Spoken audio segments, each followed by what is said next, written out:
अगर तमाराथी बळद उछेर न थाय अने बळदनी तमने जरूर न होय तो रस्ते तमे एने छोड़ी न देता, एने पाछा लई आवजो, हूँ एनी संभाळ राखीश।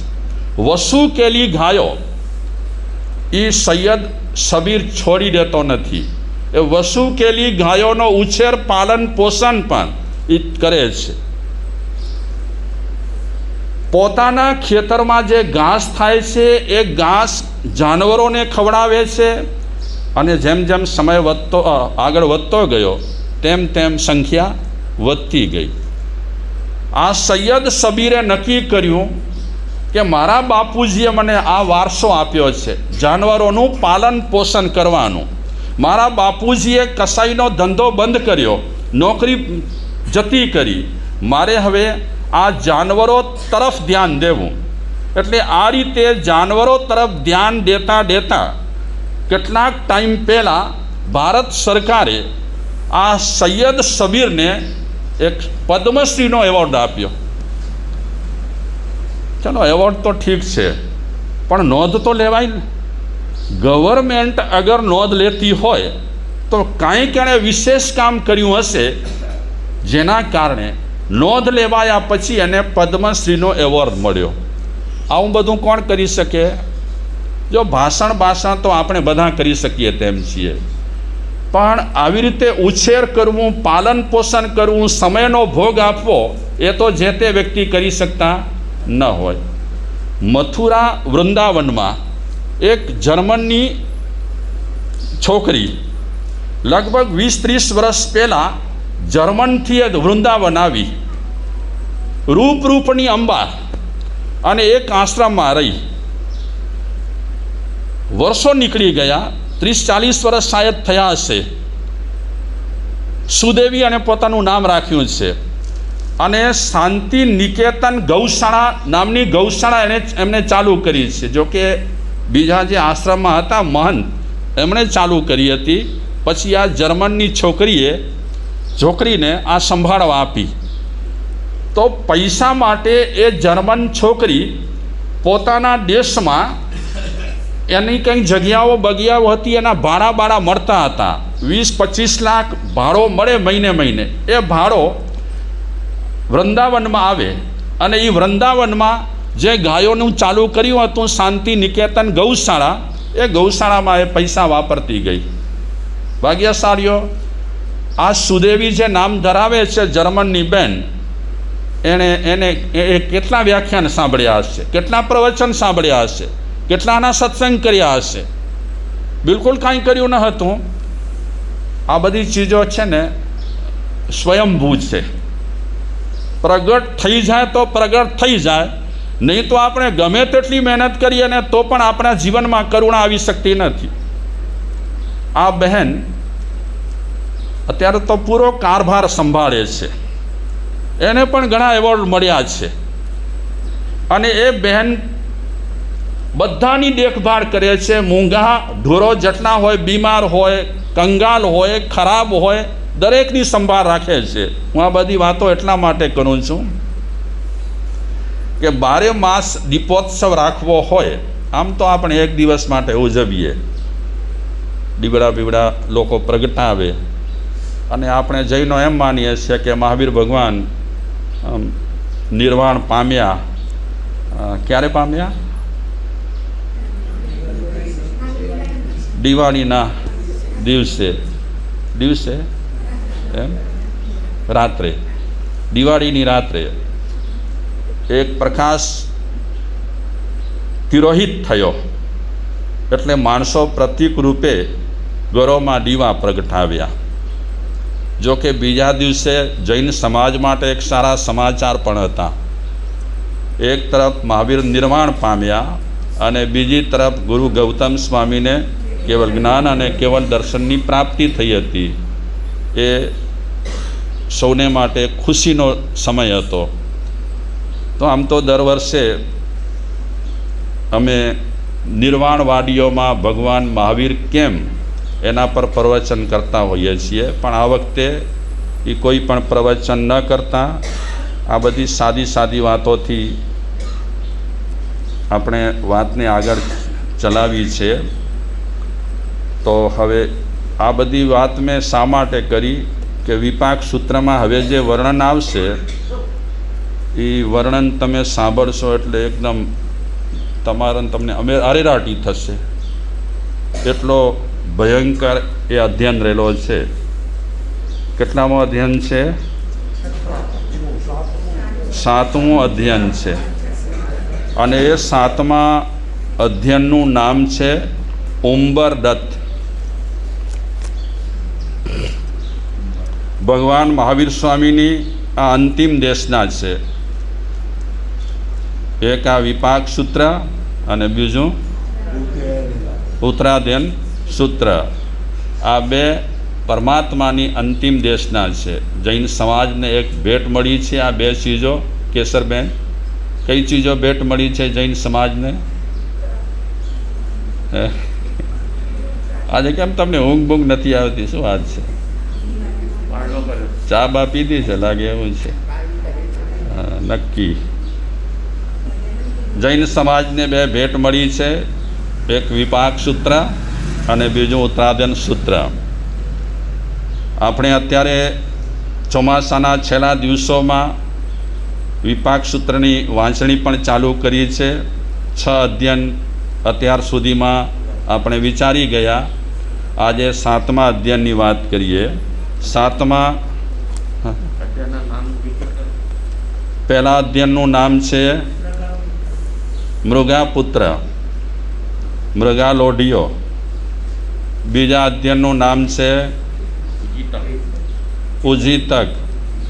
ત્રીજા અધ્યયનનું નામ છે વિશાલભાઈ, કહી શકશો?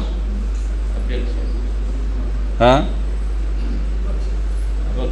પહેલું મૃગાલોઢિયો, બીજો ઉજીતક, ત્રીજું અભગસેન, ચોથું કેસરબેન તમે કહો. હે નહીં કહો? ઠીક છે. હે કાંઈ વાંધો નહીં. સમવયન એ વાર ક્યાંથી નીકળી આવ્યો? હાય હાય બાપ રે. ક્યાંથી તમારી ગાડી ક્યાં ગઈ? આ માપરને બદલે ક્યાંક નીકળી ગઈ છે. તમે પછી ગડબડ ન કરતા. ભલે હમણાં ઠીક છે.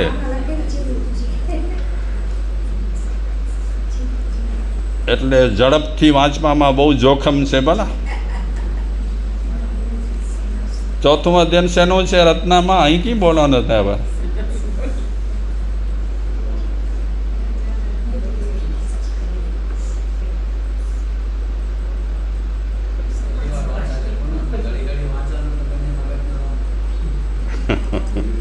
मुझे मगज में न तो है जो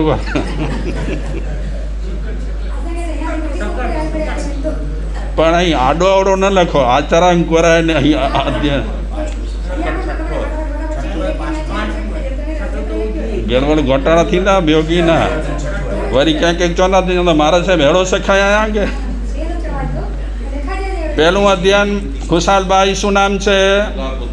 મૃગાપુત્ર. બીજા અધ્યયનનું શું નામ છે? ઉજીતક. ત્રીજા અધ્યયનનું નામ અભગસેન. ચોથા અધ્યયનનું નામ બોલો નાનજીભાઈ. ચોથા હા શકટકુમાર.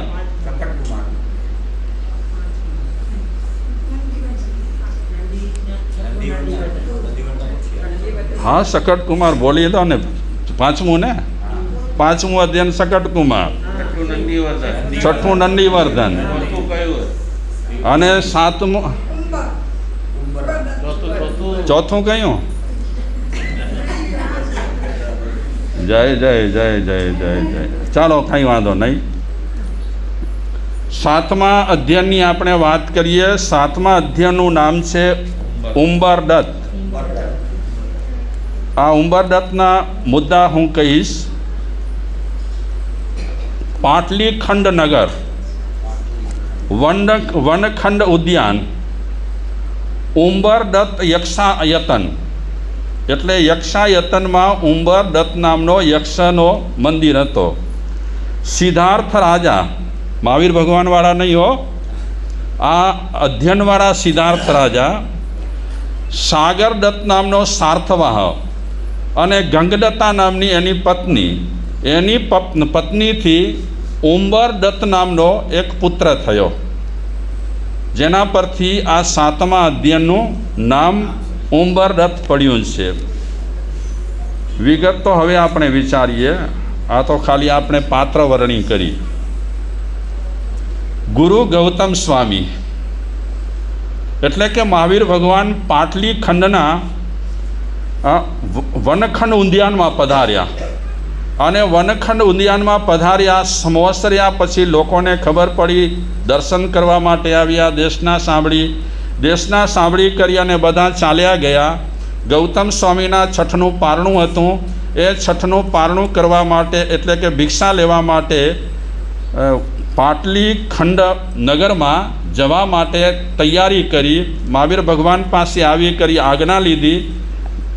આજ્ઞા લઈ કરી અને ગૌતમ સ્વામી ગોચરી લેવા માટે નીકળ્યા. જ્યારે ગૌતમ સ્વામી ગોચરી લેવા માટે નીકળ્યા છે ત્યારે એ પૂર્વ દિશાના દરવાજામાં પ્રવેશ કર્યો. સંવત્સરણ 12 હતું, હવે ગામમાં આવ્યા છે એટલે પૂર્વ દિશાના દરવાજામાં પ્રવેશ કર્યો. ત્યાં એક માણસને જોયો. મારે આ સૂત્ર પ્રમાણે થોડું તમને કહેવું પડશે. એ માણસ કેવો હતો? ખુજલીના રોગવાળો, કોઢ રોગ, જલોદર, ભગંડર, હરસના રોગોથી ગ્રસ્ત હતો. એને ઉધરસ આવતી હતી. શ્વાસ એને બહુ થતો હતો. શ્વાસ શું કહેવાય? શ્વાસ બહુ હતો એને. અને સોજાનો રોગ હતો. આખા શરીર પર સોજો હતો. મોઢું, હાથ, પગ બધા સૂજેલા હતા. હાથ અને પગની આંગળીઓ સડી ગઈ હતી. નાક અને કાન એના સડી ગયા હતા. વ્રણ એટલે કે ચાઠામાંથી, ઘામાંથી રસી નીકળી રહી હતી. પરુ નીકળી રહ્યો હતો. શરીર કચકચતું હતું.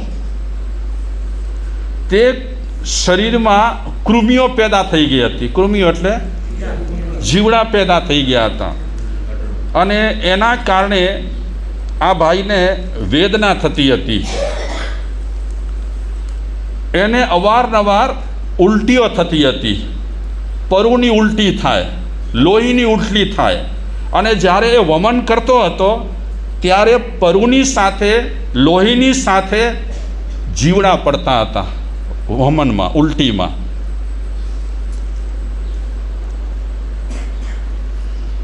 ગુમણા હતા શરીરમાં ઠેક ઠેકાણે. કાન અને નાક પર જે ફોડા થયા હતા એ ફોડામાંથી અંદર કાનમાંથી પણ લોહી નીકળતી હતી. નાકમાંથી પણ સડી ગયો હતો નાક, એમાંથી પણ પરુ અને લોહી નીકળતી હતી. વારંવાર એને ઉલટીઓ થતી હતી. એ વારંવાર વમન કરતો હતો, પરુ અને લોહી. અને એની સાથે સાથે અંદર જે ગાડર હોય, શું કહીએ આપણે એને, જીવાત, એ ઉલટીઓમાં જીવાત પણ નીકળતી હતી. આ સાંભળીએ તો પણ આપણને સુગ આવે, ના આવે? હા. અને એ ભાઈની પરિસ્થિતિ એટલી દયનીય હતી, એટલી દયાજનક હતી. અને એ ભીખ માંગવા નીકળતો ભાઈ. એના શરીર પર આગળ પાછળ એટલી માખીઓ બણબડાટ કરતી હતી. માખીઓના ટોળે ટોળા બણબડાટ કરતા એને હેરાન કરતા, એને એ માખીઓ હેરાન કરતી હતી. અને એના શરીરમાંથી એટલી દુર્ગંધ આવતી હતી કે એ દુર્ગંધને કારણે માથું ફાટી જાય એવી દુર્ગંધ એના શરીરમાંથી નીકળતી હતી. માથાના વાળ એના ખેર વિખેર હતા. થીગડાવાળા કપડાં પહેર્યા હતા. ફાટેલું તૂટેલું એટલે કે ફૂટેલું એક ભિક્ષા પાત્ર હતું એની પાસે, જેને સકોરો કહેવાય. એ ભિક્ષા પાત્ર લઈ કરી અને ઘરે ઘરે ભીખ માંગતો હતો. અને ભીખ દ્વારા એ આજીવિકા ચલાવતો હતો. આવી દયનીય દશા ગૌતમ સ્વામીએ જોઈ. પૂર્વ દિશામાંથી જ્યારે નગરમાં પ્રવેશ કર્યો ત્યારે બીજી જ્યારે છઠ આવી, છઠનું પારણું આવ્યું, ત્યારે બીજી વખત ગૌતમ સ્વામી છઠના પારણે પાછા પાટલીખંડ નગરમાં પ્રવેશ કરે છે બીજી દિશામાંથી. માની લો કે એક વખત એમણે પૂર્વ દિશામાંથી પ્રવેશ કર્યો, તો બીજી વખત એમણે પશ્ચિમ દિશામાંથી પ્રવેશ કર્યો. પણ નગરમાં પ્રવેશ કર્યો તો બીજી વખત પણ પેલા પુરુષને જોયો, આવો જે આપણે વર્ણન કર્યું તેવો.